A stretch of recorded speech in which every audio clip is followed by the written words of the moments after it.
Hi, I'm here with Bruce, Occupy Madison, and we're going to take a little look around.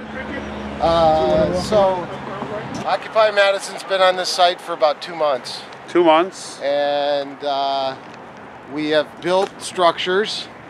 One of the first structures is the hoop house. There could be people sleeping in here, but this is where we hold our GA meetings. This is a heated place. No, it is not heated. Not heated anymore? It was? It was for a little while.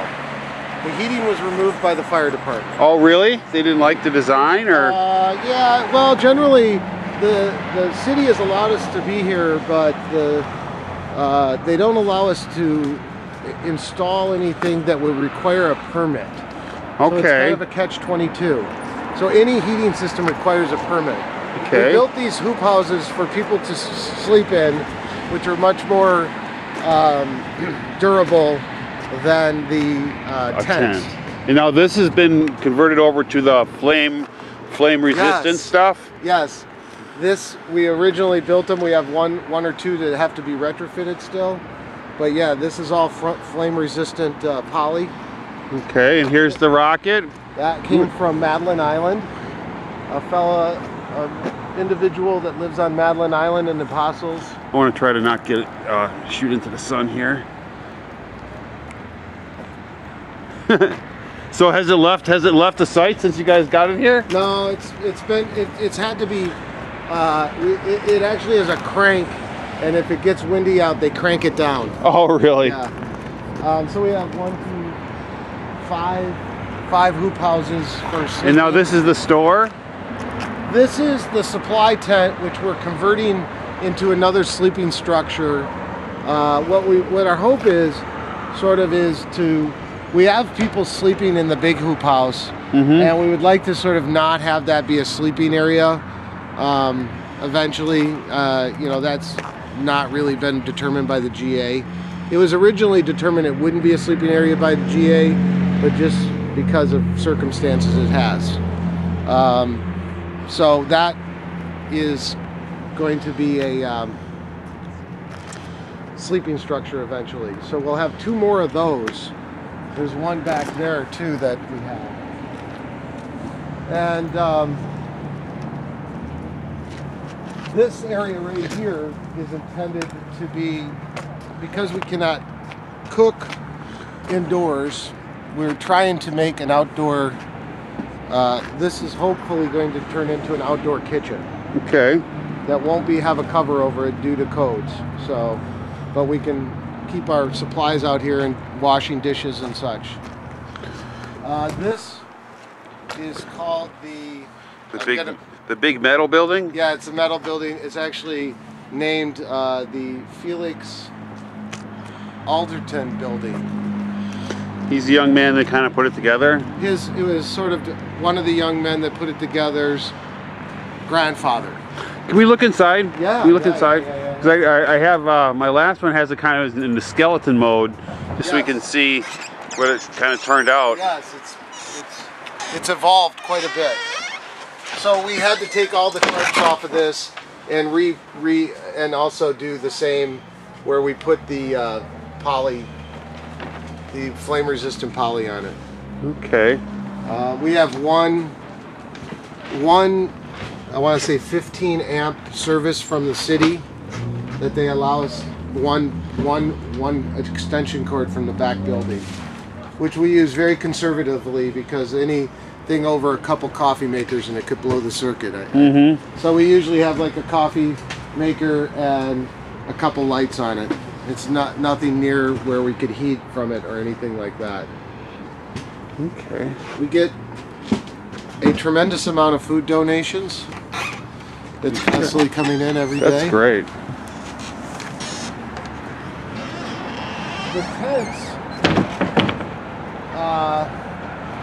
The tents are slowly sort of, we're trying to get people to sort of just stay in the more constructed structures. The tents are here.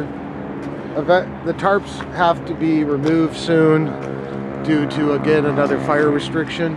So you're saying they had to be like not being used for tents? Well, yeah, and we had just a lot of tents set up early in the encampment that weren't even being used. So I think 7 were taken down recently. But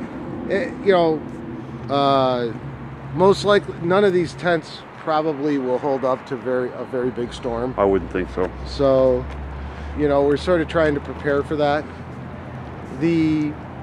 Another thing we need that's not that glamorous is we have the porta potties that have been donated by somebody paying for them. Wood has always been a challenge, but lately it's been great. I mean, we just found 2 sources that probably give us about a 3-week. There's one source in town that we can go to that probably has 2 weeks of wood alone. Right now, the only heating area is the barrel. Okay. So a lot of the people that stay here full time tend to stay up a lot around the barrel at night to stay warm, and then go to their tents during the day to sleep because it makes a little bit more thermal sense. Just try to sleep when it's not cold, dark. Yes. And tonight is going to be the first ever GA that isn't held on site. We're just going to hold 1 GA meeting per week. Let me get around to this side of you so we can light you from the front. So there's one more GA meeting, we're doing a test, 2 GAs that will be off-site just about 4 blocks over in a community center. And that is only a political discussion, so no decisions about this site will be made at that meeting. It's just discussion about the movement itself. So any decision about moving tents, doing constructions, deconstructing things are off the table for that meeting. Okay. And then Monday, Wednesdays, and Fridays we hold a GA here, and anything's on the table for that. And any questions? No. You think you guys are going to make it through the winter? Yes. Well, that's the goal. Like everybody here, the core group really wants to make it through the winter. Would love to be one of the last standing encampments. And the city has you guys permitted until spring? Not to my knowledge. That permit the application went out. I'm not sure that we've actually received it back from, that permit actually had to go through the state bureaucracy. Okay. So there was an application made before Christmas. I'm not sure that we've actually been approved for the permit. I think it was called a, don't quote me, well, a special events camping permit, I think is what it's called. There's a permit for everything. What are the chances of you guys getting inside that building at any time? Probably slim to none, but people have, I think, lobbied the city, not myself, to try and get occupancy in any of these buildings. These are all city-owned. They're all vacant. All former car dealerships, sort of. Kind of ironic. Ironic, yes. The defunct car dealers, a Pontiac and a Jeep. Well, some of them moved out to the outside of town. Well, thank you very much for your time, and have a great week. Well, thanks. How's Green Bay doing? Well, good. We're really not camping out. We're kind of trying to focus more on the foreclosed homes thing, and we meet at the Harmony Cafe on the west side of Green Bay on Saturday, typically. There's some days we don't have, going forward. We have a big one on the 28th of January, hopefully. Try to get some labor people, some student organizations, just a larger attendance kind of thing. Awesome. Well, good luck. Thank you. Thank you. Thanks for coming.